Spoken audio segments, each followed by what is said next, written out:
Hai, Assalamualaikum warahmatullahi wabarakatuh. Jumpa lagi dengan saya Sunan. Oke guys, konten kali ini saya akan membahas yang sempat viral sebelum bulan puasa, yaitu kisah Bapak Jamil yang diberi pengampunan oleh Sultan Johor, yaitu Sultan Ibrahim. Sebelumnya saya buat live dengan Pak Parok, dan Pak Parok sempat menyinggung sedikit tentang kisah Bapak Jamil ini. Dan ternyata netizen Indonesia banyak yang salah paham. Sangkaan netizen Indonesia kalau Bapak Jamil dikeluarkan atau dibebaskan atau dibagi pengampunan itu berkat uya-kuya seorang artis dan juga YouTuber. Sejatinya itu tidak benar, silap besar. First time saya dengar kalau Bapak Jamil dibagi pengampunan berkat uya-kuya, langsung saya ketawa. What the hell? Apa kena mengena, ya kan? Seorang individu, bahkan dia sekelas artis pun, bahkan sekelas kepala negara seperti Bapak Jokowi, itu tidak berhak ya ikut campur tentang hukum suatu negara. Kalau merayu, oke, bisa saja. Saya bagi contoh saja. Ada seorang perempuan dari Indonesia yang bekerja di Arab Saudi, and then kalau nggak salah melakukan kesilapan atau kesalahan dan dihukum gantung atau pancung. Dan kepala negara seperti Bapak Jokowi itu boleh ikut campur sekedar merayu. Dalam konteksnya, hukumannya bisa diringankan, jangan sampai digantung atau dipancung. Kalau kepala negara, contohnya seperti Bapak Jokowi, sudah berusaha merayu kepada pemerintah Arab Saudi dan tetap keputusannya final kalau perempuan tersebut harus dipancung atau digantung, ya pemerintah Indonesia, khususnya Bapak Jokowi, tidak bisa berbuat apa-apa. Itu juga berlaku buat Bapak Jamil ini. Tidak ada ceritanya gara-gara artis tersebut, ya kan, Bapak Jamil dibagi pengampunan. Kepala bapak kau. Justru kita semua berterima kasih kepada Sultan Johor, yaitu Sultan Ibrahim, karena bagi pengampunan kepada Bapak Jamil sehingga Bapak Jamil bisa merayakan Idul Fitri. Mungkin Sultan Ibrahim bagi pengampunan kepada Bapak Jamil ini faktornya karena selama di penjara Bapak Jamil ini berperilaku baik. Tapi baik lagi sih, ini masalah hati nurani. Mungkin Sultan Ibrahim tidak tega, merasa iba kasihan ya tengok Bapak Jamil yang sudah tua, dan dibagilah pengampunan. Kalau nggak salah, informasi yang saya dapat, Bapak Jamil ini mulai di penjara itu di awal umur 20 tahun hingga ke 63 tahun. Kalau nggak salah 43 tahun lebih, beliau terlibat dengan aktiviti menggunakan senjata api. Oke, kebetulan di sini ada saudara dari Malaysia kirim sebuah link video yang menurut saya judul atau tajuknya tepat sekali dengan pembahasan saya malam ini.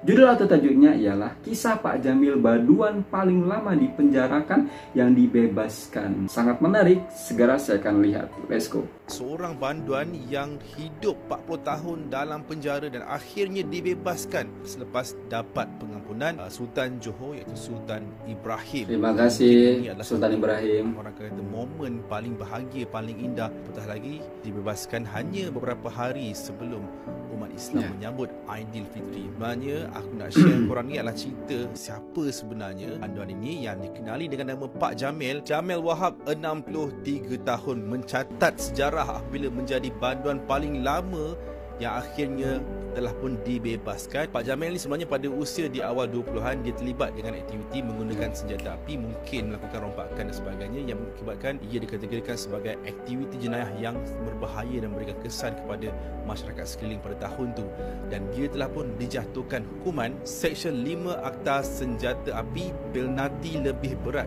yang membawa hukuman penjara seumur hayat. Bukan penjara seumur hidup tau, tapi penjara seumur hayat, di mana selagi dia tak dapat pengampunan dia akan berada kat dalam penjara tu sampai dia mati tau. Dan selepas tu berada 3 tahun, lebih kurang 83 hingga ke 86, 83, 84, 85, 86, lebih kurang 3 ke 4 tahun di penjara Johor Bahru. Akhirnya Pak Jamil dipindahkan ke penjara Taiping, dan setelah 40 tahun hidup di balik penjara, di balik tirai besi, akhirnya Pak Jamil dibebaskan pada 22 Mac lalu.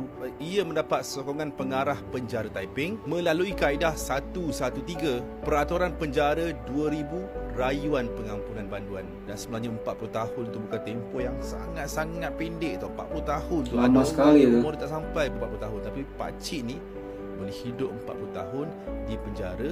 Tak dapat digambarkan dengan kata-kata kan. Kita tahu kena hidup dalam penjara bukannya benda yang orang kata sama macam kita kat luar ni kan. kita hidup di luar ni, kita bebas nak buat apa saja, tapi dalam penjara apa je kita boleh buat. Tapi sebenarnya Pak Cik Jamil ni buktikan bahawa sebenarnya banduan akan dapat pengampunan sekiranya ada rezeki dia, sekiranya diberikan pengampunan oleh Sultan ataupun yang di Pertuan Agong, dan sekiranya dia berkelakuan baik. Dan sebenarnya Pak Jamil ni hidup di sebalik tirai besi, hidup di sebalik tembok-tembok di penjara yang korang tengok tu kan. Dan penjara sebenarnya yang berjaya mengubah hidup dia 360 darjah daripada seorang banduan yang masuk ke dalam penjara tu. Bagaimana dia berada dalam penjara ni, akhirnya mengubah seluruh hidup dia menjadi seorang yang sangat-sangat baik dan sangat-sangat dihormati oleh banduan lain dalam penjara tu. Bila je Pak Jamil ni dapat tahu dia telah pun diampunkan dan akan dibebaskan, masa tu Pak Jamil rasa macam tak percayalah, sebab sebenarnya kalau ikutkan Pak Jamil ni dah beberapa kali buat proses untuk memohon pengampunan. Dan Pak Jamil ada berkongsi pada tahun 2012 ada pengampunan beramai-ramai di Johor Bahru, dengan banduan paling lama yang diampunkan adalah banduan yang dijatuhkan hukuman selama 37 tahun. Sedangkan waktu tu Pak Jamil hanyalah berada dalam penjara 29 tahun. Jadi dia rasa macam tempoh 29 tahun dengan 37 tahun tu memang sangat-sangat berbeza. Jadi rasa macam memang takkan dapat lah sebenarnya kan. Jadi lepas daripada pengampunan yang beramai-ramai itu, Pak Jamil rasa macam dia takkan ada peluang lepas tu, dan dia rasa macam mungkin dia akan berada di dalam penjara tu sampai dia meninggal dunia. Jadi bila Pak Jamil ni fikir, dah lalang kat sini kan sampai aku mati, baik aku banyakkan ibadah, dekatkan diri dengan Allah, dekatkan diri dengan ada hikmahnya dan kembali kepada fitrah. Sebab dia rasa mungkin bila dia dalam penjara, tak ada lain tempat lain selain daripada dalam penjara dan juga di alam barzah nanti. Jadi dia bersedia ke arah itu.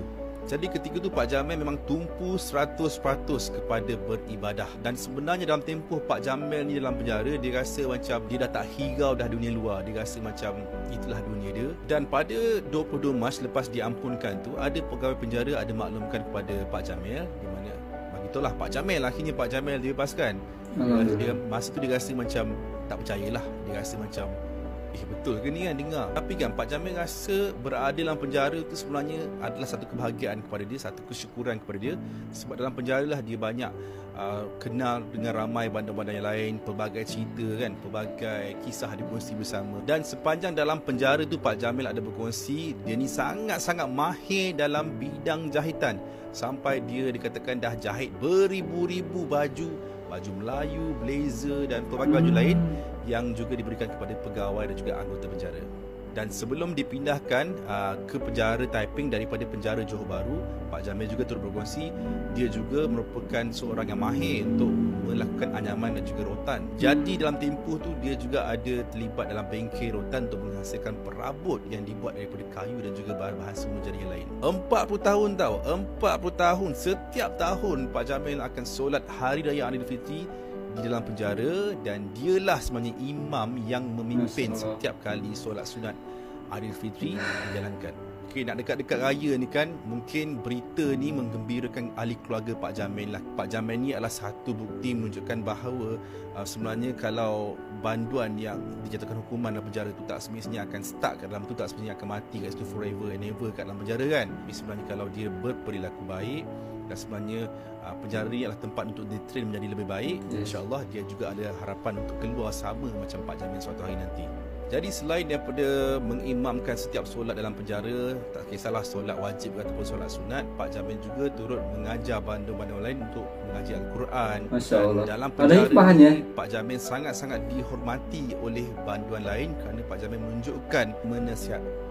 Pak Jamil juga ada menasihati orang-orang muda untuk jauhkan diri daripada buat perkara yang jahat, mendekatkan diri dengan agama, dan sentiasa berfikir beberapa kali sebelum melakukan sesuatu tindakan yang akhirnya akan membawa masa depan yang ada sedih, ada terharunya. Yaitu seperti yang saya cakap di awal, Sultan Johor atau Sultan Ibrahim bagi pengampunan itu mesti ada pertimbangan yang menyebabkan dia harus dikasih pengampunan nih. Bapak Jamil selama di penjara itu berperilakuan sangat baik, bahkan menjadi imam sholat, mengajarkan ngaji, dan ada hikmahnya juga khususnya buat Bapak Jamil selama di penjara. Bapak Jamil lebih taat dan mempunyai keterampilan bisa menganyam dan menjahit baju. Jadi ketika Bapak Jamil ini keluar dari penjara, Bapak Jamil ini sudah mempunyai keterampilan bisa menjahit. Dia mungkin ketika pulang ke Indonesia dia buka jahitan di rumahnya, dan yang paling penting lebih dekat kepada Allah Subhanahu wa taala selama di penjara, dan mudah-mudahan istiqomah selepas keluar dari penjara. Saya berharapnya anak-anak muda di luar sana yang umuran 20, yang masih remaja lah ya kan, lihat kisah Bapak Jamil ini. Sebelum mereka melakukan sesuatu yang merugikan untuk diri sendiri, lebih baik berpikir ulang daripada nanti menyesal di akhir. Penyesalan itu datang biasanya di akhir. Dan lagi-lagi saya mengucapkan terima kasih kepada Sultan Johor, yaitu Sultan Ibrahim, yang bagi pengampunan kepada Bapak Jamil ini, sehingga Bapak Jamil ini bisa berkumpul dengan keluarganya kembali. Oke teman-temanku semua, saya Aris. Assalamualaikum warahmatullahi wabarakatuh. Ciao.